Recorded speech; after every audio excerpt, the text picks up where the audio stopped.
Hey everybody, this is Christina Flanders. This is my first kind of presentation all about positive psychology.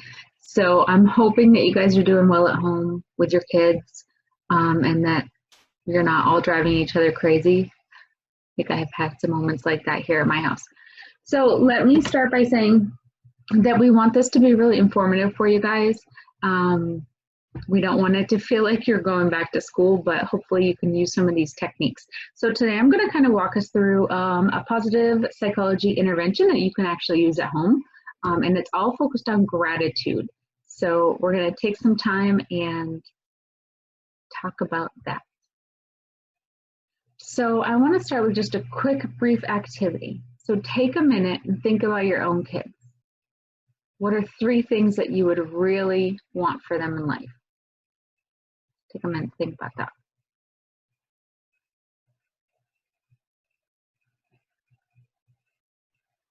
Since this isn't really an interactive presentation, I'm just going to share with you what I would want for my 2 kids. I just want them to be good humans. I want them to treat others well and to just love what they do. I'm guessing your responses weren't all about being able to complete calculus, getting an A, or being able to be a straight A student. And actually, the research on some of these factors is pretty strong. So in a 2016 Forbes magazine article about employers and what they're looking for in new hires, the article reads that employers want employees who are self-directed, they're responsible, they know what their strengths are, they can think independently, they enjoy problem solving. So they want folks who have ambition and who are proactive. They want folks that are happy to learn new things and who work well on a team. Those are probably some of the things that you're thinking about for your own kids. In a 2009 study that was really specific to business, that importance of attitude really came through as being a critical personal characteristic. So businesses want to hire employees that have genuine and positive attitudes. They want to hire attitude and then train for skills. So we know that skills can be taught much easier than a poor negative attitude can be changed. So hopefully as we go through these brief videos, you're going to learn some different ways of using these techniques to help your own child develop some of these traits. So positive psychology, maybe you've heard that term before, maybe you haven't, but I'm going to just briefly talk about it and how you can use it best. So positive psychology is the idea that people have strengths and positive qualities even when they have problems. So it really focuses time and energy on developing those positive qualities and less time focusing on the negatives. This guy here, Martin Seligman, is credited with being one of the leaders of positive psychology. He's written a bunch of different books, one of them being The Optimistic Child, another one, Authentic Happiness. So if you need any good summer reads, if we're still at home or if you get a chance to hit the beach, those are good reads.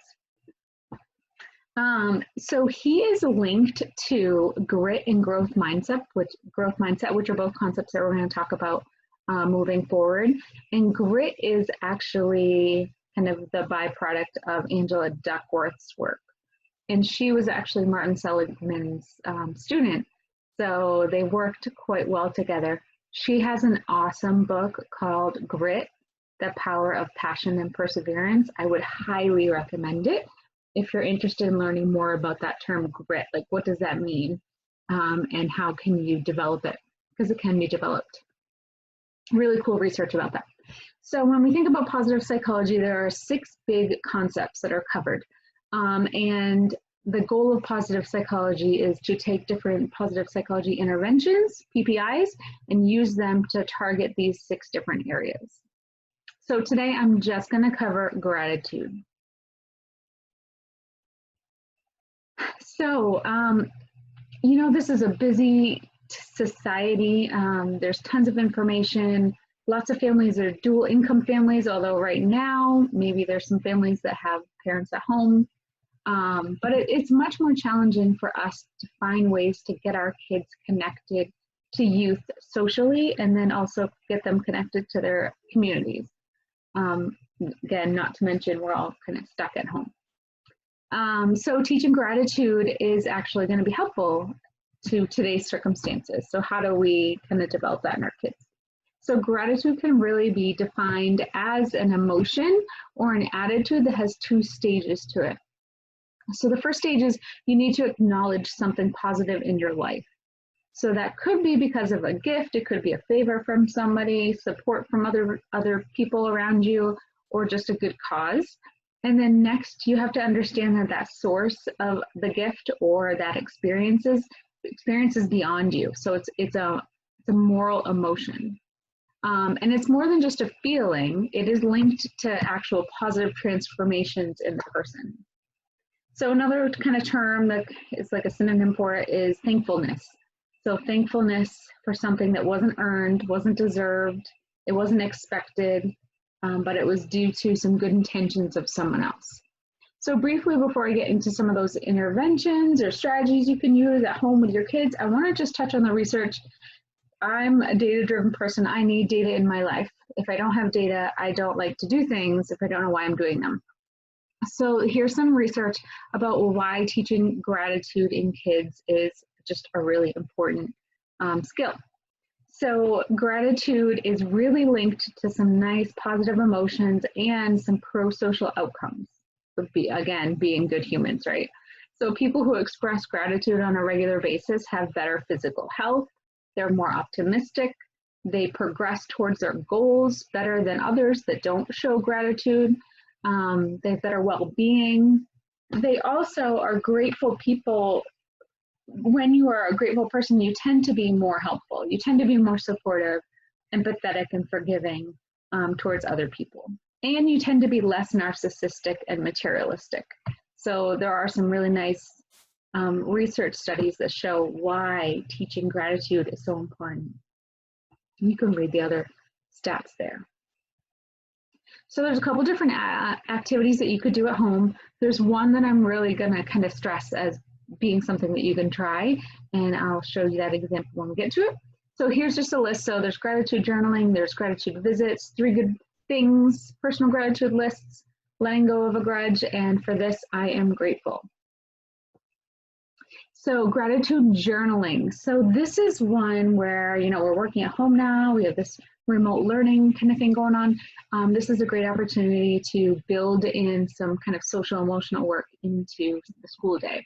There's really no right or wrong way to do gratitude journaling. A notebook would work fine, a piece of paper, using a Google Doc and having them write down in their Chromebooks or whatever they're using at home.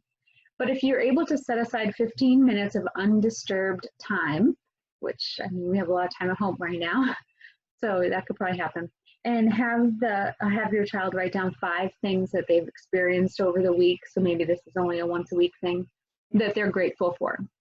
They can write about anything from really minor things, like, oh, I heard a song today on the radio I really liked, or really more profound acts of kindness. Maybe somebody helped them online or touched base with them online to see how they were doing. So the most important thing with this one, though, is to make sure that what they write down is really specific and detailed. So you want them to focus more on people than on things. So when they kind of remember kind of bad things that maybe they avoided, that would be something to write about. But you want to have them, encourage them to try to think about unexpected things that happen during the week. And so the research on gratitude journaling suggests that this activity is really related to more optimism and life satisfaction. So these kiddos that do this have fewer physical complaints. They have more school satisfaction, less depressed moods. Not to mention that there's a lot of good research just on writing. And if you're able to write 15 minutes extra a day, you actually increase your overall writing ability. So that's always a plus. The next one is probably my favorite one, and the one I'll talk about again later. But this is the gratitude visit, and this is really a nice way to express gratitude in person through either writing a letter of thanks and delivering it and then reading it aloud to the person. And if you can't make a visit, like now, you could record your child reading the letter and then send that recording to the other person that they're thankful for. So just a really nice activity. So the research on the gratitude visits is that students who log or do gratitude visits log more positive affect, so they have better positive emotions than those that didn't, and the effects were 2 months later. So really, gratitude visit has some powerful emotional outcomes for kids. 3 good things. So this is a great one to do before bed or during dinner with your children. It would involve having them keep a journal and recording 3 things that went well each day, or if you just did it at the end of the week. They could either do it on their own during the day, and you can check at the end of the day or check at the end of the week, or check, before they go to bed at night. The important step here is that the things that went well were also assigned a cause for why they went well. I'm going to explain that. So if my son, won his soccer game, he might say that I won my soccer game, that's what went well. But it was because he passed a ball to a teammate and they were ready for his goal and ready for the goal when he kicked it to them. So kind of involving other people in why the things went well. And that kind of just reinforces that idea that things don't just happen, and there's usually some sort of link between good things happening and behaviors and actions of self and others in that kind of connection of why they went well. Okay, the personal gratitude list. So this is a technique that can be done with kids. Usually we do this like in the classroom, but you can certainly do it at home. This would involve creating a list of sentence stems. Here's a few for you. You could probably Google it and find lots of different ones you could use. But it helps kids begin to think about people and things around them instead of just thinking about themselves. So you can read down that list and see how it really focuses on other things than themselves. So again, this list could kind of be used for like a catalyst for the deciding who to do a gratitude visit with or who to do a gratitude recording with.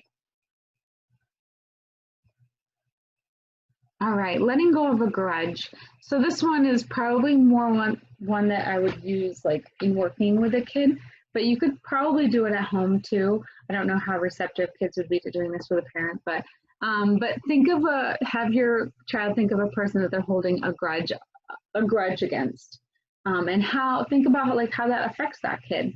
It doesn't necessarily mean like if I forgive a person that that the actions have been forgotten or excused, but really when you're able to forgive somebody, you reduce your own psychological stress and negative emotions that go with that. And we know lots of research about stress and what that does to our bodies, both physically and mentally. So the less stress we have and the more we can get rid of, the better. So, so when we're thinking about this, again, you could do this with your kid. So here's an example of what the activity might look like if you're doing this on paper.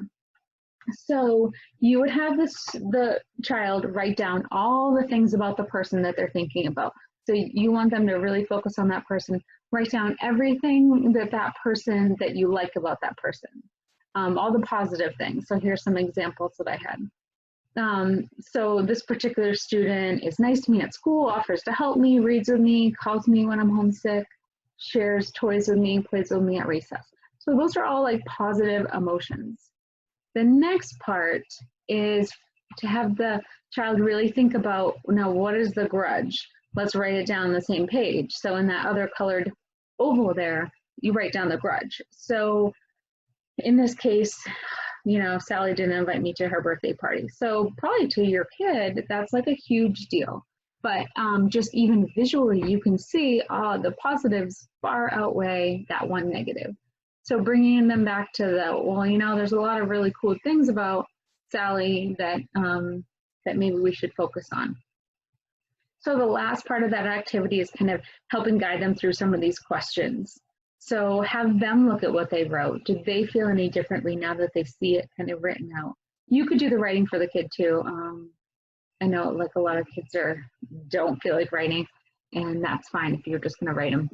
The whole point of this is for them to see the relationship between all the positives and the small little negative things so they can drop that grudge.